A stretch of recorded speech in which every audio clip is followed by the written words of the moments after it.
everyone, so today we're going to be making a bookmark in the shape of a broomstick from Harry Potter. So what you'll need is a crochet hook. I've got one in the size 4mm, but if you've got one that's bigger or smaller at home, that'll also work. You'll also need some wool. I've got 2 different colours, and a yarn needle or a normal sewing needle and thread. And you'll also need some scissors. If you've never crocheted before and you don't have anyone in your house who knows how to, then I recommend finding a family member or a friend who can show you over video call, or looking for tutorials online. I'm going to do a very short introduction and just show you the basics, but if you need to practice more before you actually make the bookmark, that's totally fine. So to start, you need to make a slip knot, so just put the wool over your fingers with the tail facing you. Then we're going to put the wool under and then over, and hold the tail with your thumb and pinky. Hold the wool end with your thumb and pinky as well, and just pull that loop over your fingers to make a knot. Okay, so I'm going to show you the slip knot again.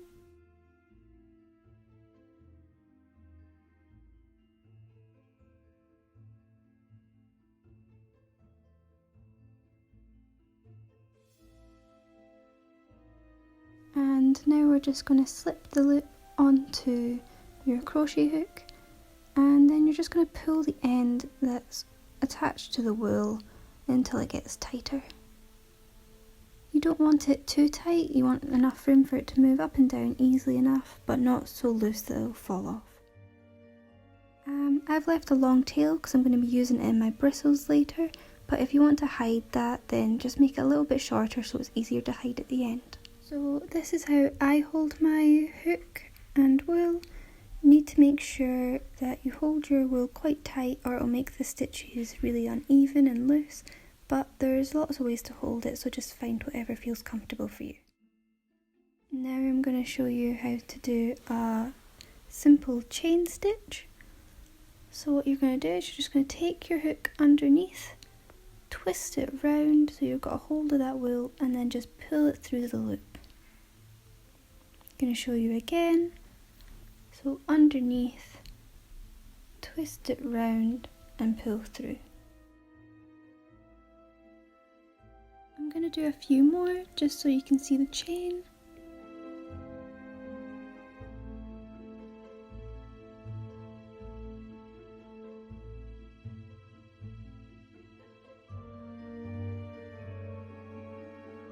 And this is now a chain of 10. So you're going to need a chain of 30. I like to count out loud just so I don't lose track of my numbers. This is the chain of 30, and that's the first step done. So now that we finish a chain, we're going to do one single chain stitch just to start the turn. Then we're going to put our hook into that next stitch along. So you've got 2 loops on. Go around the wool like you were doing before. Go through that first loop so you've still got 2 loops, and then through again. And then release those last 2 so you've only got 1. We're going to go in again, and then just do the same.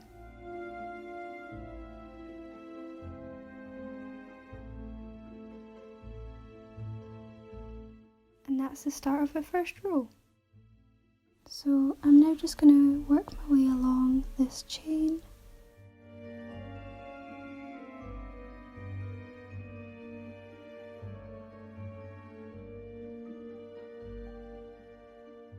Make sure you go into every stitch and take your time. So this is what it should look like. Don't worry if yours isn't very neat, especially if it's your first time. You will get used to it. Now we're going to have to turn the work. So we're going to do a single chain stitch, and then just turn the whole thing around so you're working right to left again. So you're just going to go along again, but this time you'll have 3 loops to start with instead of 2. That's okay, just do the exact same thing. So I'm just working along now. It should get easier as your work gets bigger, just because it's going to be less flimsy. And this is what it should look like, and we're going to have to turn it around again. So we're going to do a single chain, and then we're just going to turn the work so that you're working from right to left again. So now we're just going to work our way along for our third and final row, just doing the exact same thing as you were for the last 2.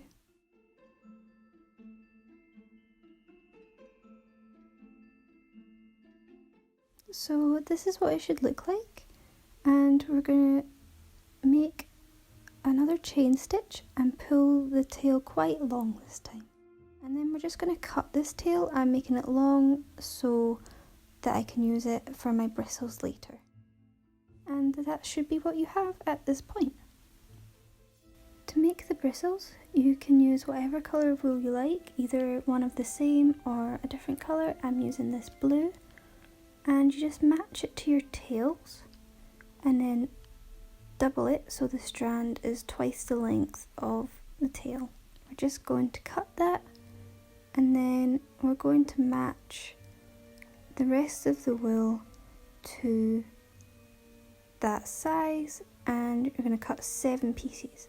If you've not kept the tails long so that you can tuck them in later, just make each strand about 24 centimetres, so the bristles themselves will be about 12 centimetres. So now we're going to be attaching our bristles to the little holes that are at the bottom of your broomstick. So just put your hooks through the hole, double your bristle over and just pull that through the loop, making another loop. Grab the rest of your bristle and pull it through, and then just pull it tight, and that's your bristle. So I'm just going to show you that again. So you just stick the hook through the gap, grab your doubled over bristles, and just pull it through. Make a loop and grab your bristles again, and then just pull them through that loop.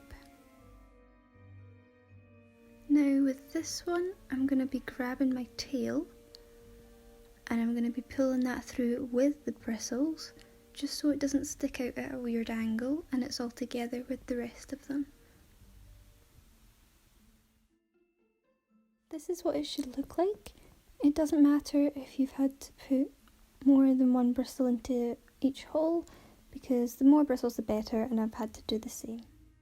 Now we're just going to sew it up so that the stick looks like a broomstick. We're going to take our needle and put it in right at the top and just leave a wee tail so that it's easier to hide. Just stick your needle into the exact same place and pull through again to secure it. And then we're just going to put that tail into the middle and sew around it.